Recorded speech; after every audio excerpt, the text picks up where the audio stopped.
vanished on a short walk.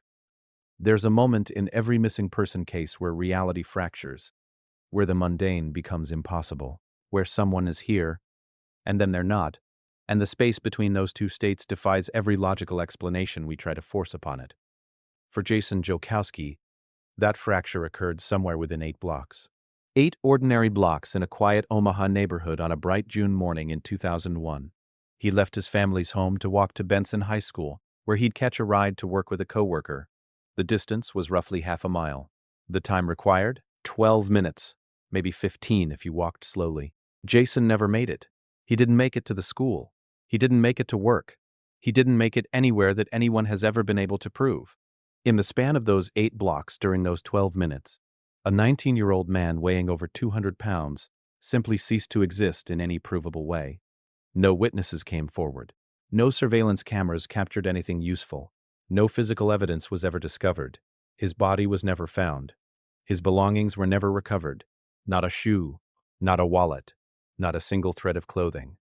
In a residential neighborhood in broad daylight on a workday morning, Jason Jolkowski vanished so completely that even now, more than 2 decades later, investigators have no working theory that satisfies the physical facts of the case. This is not a story about what happened to Jason Jolkowski.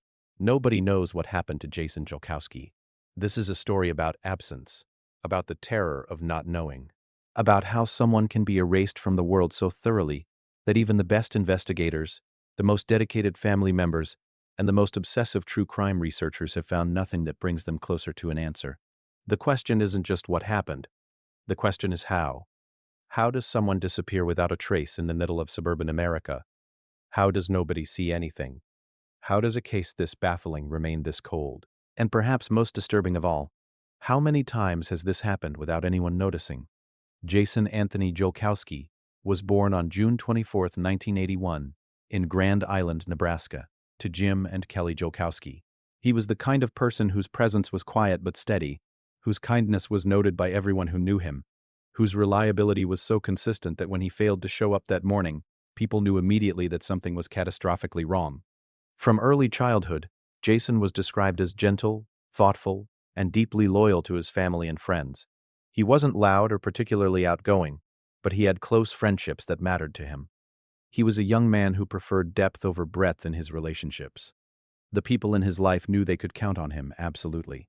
That reliability would become one of the most haunting aspects of his disappearance, because Jason was not the kind of person who simply wandered off or failed to honor a commitment. He attended local schools in Omaha and was known as a respectful, good-natured student. He wasn't involved in constant trouble or drama. He played some sports, though he wasn't a star athlete. He had interests typical for a young man his age: music, movies, spending time with friends. But what stood out most to those who knew him was his warmth. Jason smiled easily. He was patient with people. He had an easygoing nature that made him well-liked without being particularly popular in the social hierarchy sense. He simply got along with people. By 2001, Jason had graduated from high school and was working at Fazoli's, an Italian fast-casual restaurant. He'd been there for a while and was considered a good employee, punctual, responsible, someone who showed up and did his job without complaint. He was also taking classes at Iowa Western Community College, working toward a radio broadcasting degree. Jason loved music, and the idea of working in radio appealed to him. It was a practical dream, something achievable, something he was taking concrete steps toward. His family life was stable and loving. He lived at home with his parents and younger brother Michael. The Jolkowski household was close-knit. They ate dinner together. They talked. Jason wasn't estranged or desperate to leave. He was simply a young man in that transitional phase between adolescence and full adulthood, still rooted in his family while building toward independence. In the weeks and months before his disappearance, there were no major red flags. Jason wasn't involved in drugs. He wasn't struggling with debt or legal trouble. He hadn't received threats. He wasn't entangled in any dangerous relationships or situations that anyone was aware of. His mental health, by all accounts from family and friends, was stable. He wasn't depressed or suicidal. He was looking forward to things: his classes, his job, normal everyday life. The ordinariness of Jason's life is what makes his disappearance so deeply unsettling. This wasn't someone living on the edge. This wasn't someone involved in high-risk behavior or running from something. Jason was about as low risk as a person could be, and yet, Something happened to him that was so sudden, so complete, that he had no chance to call for help, no opportunity to leave a trace, no way to signal to anyone that he was in danger. His coworkers at Fazoli's would later describe him as someone who never missed work without calling. His friends knew him as someone who always kept plans. His family knew him as someone who always came home. The fact that Jason disappeared during what should have been a routine 12-minute walk is precisely what makes this case so baffling. If it can happen to someone like Jason, in a situation as mundane as this, then it can happen to anyone, anywhere, at any time. Omaha, Nebraska, in 2001 was a city of roughly 390,000 people, a mid-sized Midwestern metropolitan area with all the characteristics that come with that designation. It wasn't tiny, but it wasn't sprawling. It had crime, but it wasn't a particularly dangerous city compared to national averages. It was the kind of place where people still felt relatively safe in their neighborhoods, where children played outside, where people walked to nearby locations without thinking much about it. The neighborhood where Jason lived was North Omaha, specifically near the Benson area. This wasn't the roughest part of the city, but it wasn't the wealthiest either. It was working class and middle class, a place where people knew their neighbors, where homes had front porches and tree-lined streets. The kind of neighborhood where people noticed strangers, where unusual vehicles would be remembered, where screams or struggles would theoretically attract attention. The route Jason was supposed to walk that morning took him through residential blocks. These weren't isolated or deserted streets. They were lined with houses, many of which would have had people home. Retired residents, parents with young children, people who worked nights, people who worked from home. The statistical likelihood that absolutely nobody saw anything unusual remains one of the most confounding aspects of this case. In 2001, the world was different in some crucial ways. Cell phones were becoming more common, but smartphones didn't exist. Text messaging was just becoming widespread. There was no Instagram, no TikTok, no way for someone to be constantly documenting their location. Surveillance cameras were far less common than they are today. Many homes didn't have security systems with cameras. Most businesses in residential areas didn't have extensive video coverage of the surrounding streets. This matters because today, with the saturation of surveillance technology and cell phone tracking, it's increasingly difficult for someone to vanish without leaving some kind of digital footprint. In 2001, those technological safety nets were thinner. But, even accounting for that, Jason's complete disappearance defies probability. He didn't have his cell phone with him that morning. His mother was using it, so there was no way to track his movements through cell tower pings. He was simply a person walking down a street, and then he wasn't. The national context is also worth considering. June 2001 was 3 months before September 11th. The United States was in a different psychological space, less overtly fearful, less security conscious, less suspicious.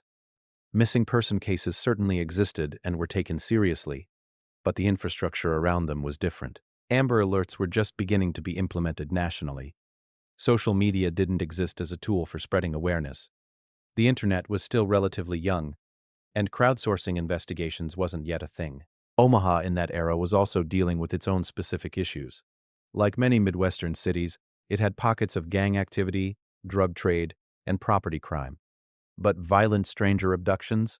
Those were rare. The kinds of crimes that did occur typically had clear motives: robbery, drug disputes, domestic violence.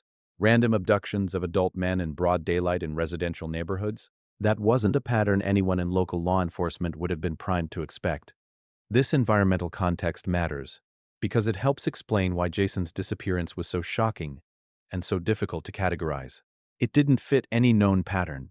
It didn't match the profile of typical missing persons cases in the area.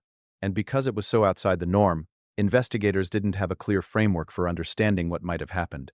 The week leading up to June 13, 2001 was unremarkable for Jason Jolkowski. He worked his shifts at Fazoli's. He spent time with family.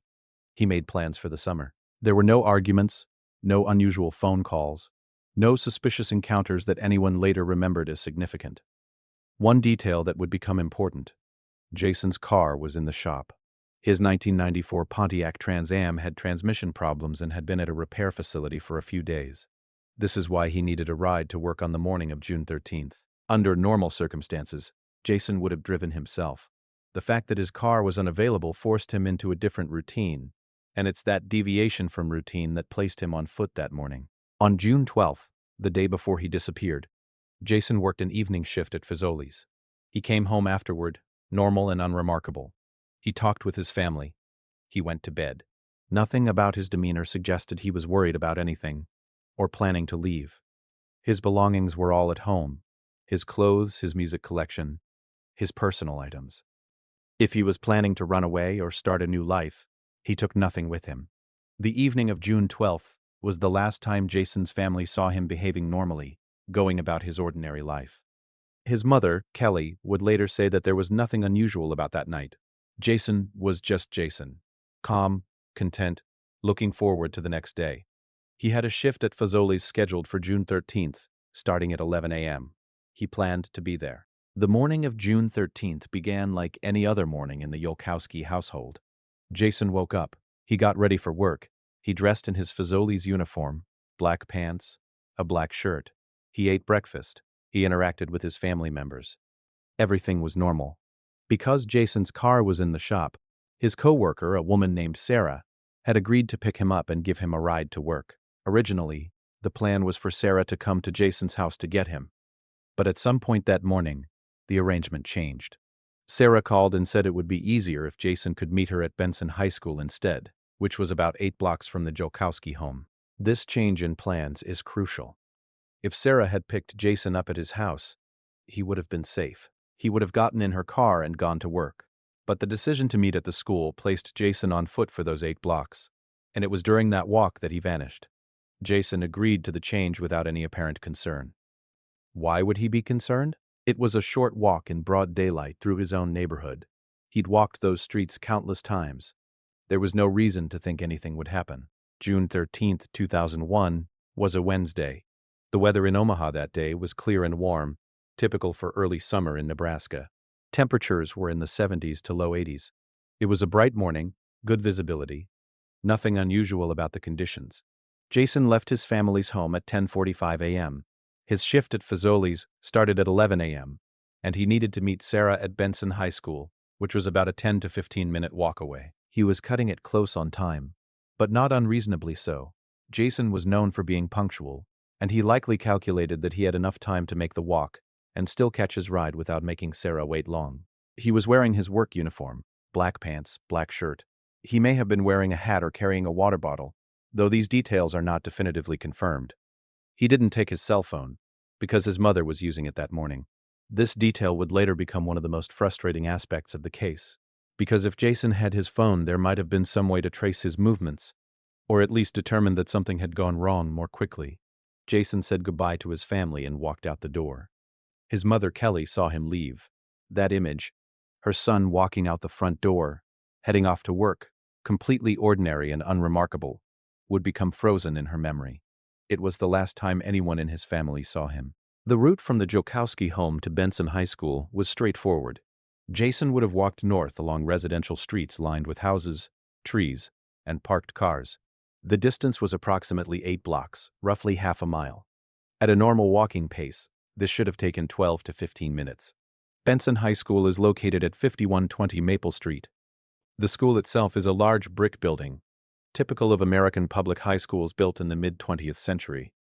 In June 2001, school was out for summer, so the building itself wouldn't have been busy with students. But it's a large visible structure in the neighborhood, and the parking lot where Jason was supposed to meet Sarah would have been accessible and easy to find. Somewhere between Jason's house and Benson High School, something happened. At 11 a.m., Sarah arrived at the school parking lot. Jason was not there. She waited a few minutes, assuming he was running late. But as the minutes ticked by and Jason didn't appear, she became puzzled. Jason was not the kind of person who simply failed to show up without explanation. Sarah tried calling the Jolkowski house. Kelly Jolkowski answered. Sarah asked if Jason had left yet. Kelly confirmed that yes, Jason had left at 10:45 a.m., more than enough time to walk to the school. He should have been there by 11 a.m. at the latest. Both women immediately felt that something was wrong. Jason wasn't answering his phone, because he didn't have it with him. He wasn't at the meeting spot, and he wasn't someone who would blow off work or forget about a ride. The fact that he'd left home but hadn't arrived at his destination triggered immediate concern. Sarah drove to work without Jason and informed the Fazoli's management that he hadn't shown up. Meanwhile, Kelly began making phone calls. She called Jason's friends. She called relatives. Nobody had seen him or heard from him. With each negative response, her alarm grew. By early afternoon, Kelly and Jim Jolkowski were actively searching the neighborhood. They drove the route Jason would have walked. They looked for any sign of him, his body, his belongings, anything that might indicate what had happened. They found nothing. The time to officially report Jason missing came quickly. Unlike many missing persons cases where families wait or are told to wait 24 hours, the Jolkowski family knew something was seriously wrong within hours. Jason's disappearance didn't fit any scenario that made sense. He hadn't run away. He hadn't missed work on purpose. He simply wasn't where he was supposed to be, and nobody knew why. By the evening of June 13th, the Omaha Police Department had been contacted, and a missing persons report was filed. Jason Jolkowski, age 19, was officially missing. The investigation had begun. In those first hours and days, the family held on to hope that there would be a simple explanation. Maybe Jason had been in an accident and was in a hospital somewhere, unable to identify himself. Maybe he'd had a medical emergency, a seizure or sudden illness that had left him confused or incapacitated. Maybe he'd witnessed something and was being held by police for questioning. The mind generates these explanations as a defense against the alternative, that something violent and irreversible has occurred.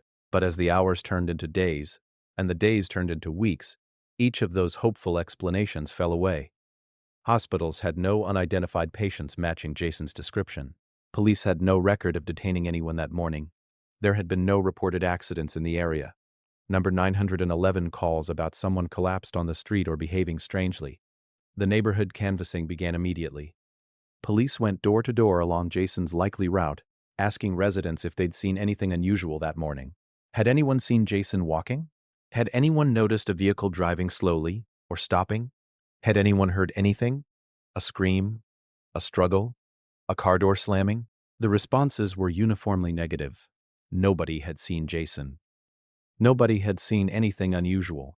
It was a Wednesday morning in a residential neighborhood, and people were going about their business, getting ready for work, taking care of children, doing household tasks. If something happened to Jason on one of those streets, it happened so quickly and so quietly that not a single person noticed. This absence of witnesses is one of the most confounding elements of the case. We're not talking about a deserted area at 3 a.m. We're talking about a populated neighborhood at 11 a.m. on a weekday morning. Statistically, someone should have seen something. Even if they didn't realize its significance at the time, someone should have noticed a person walking, or a vehicle stopping, or some kind of interaction. But nobody did, or if they did, they never came forward.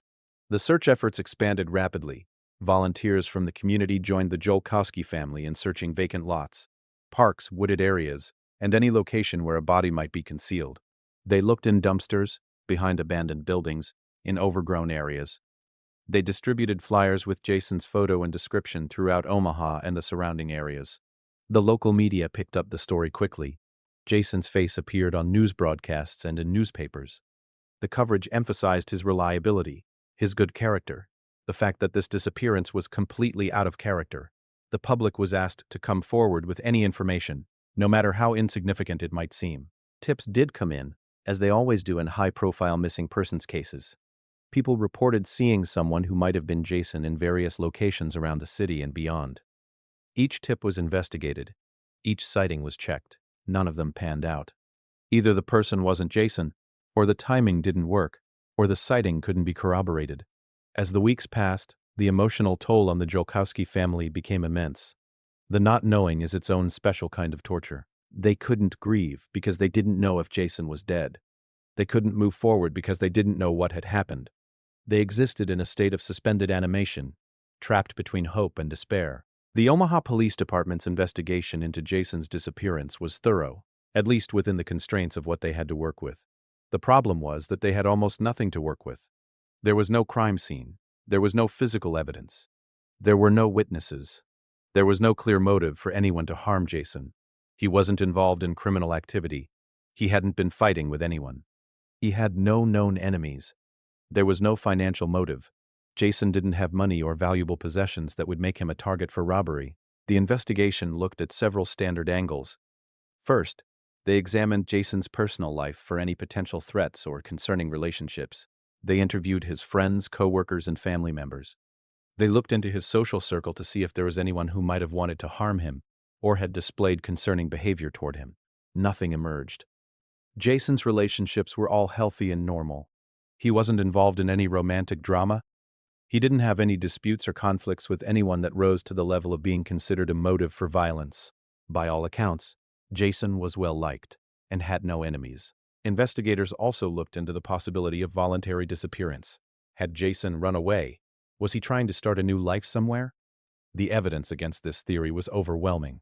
Jason had left behind all his belongings, his clothes, his music collection, items that mattered to him. He had no money to speak of. He had plans and commitments he was looking forward to.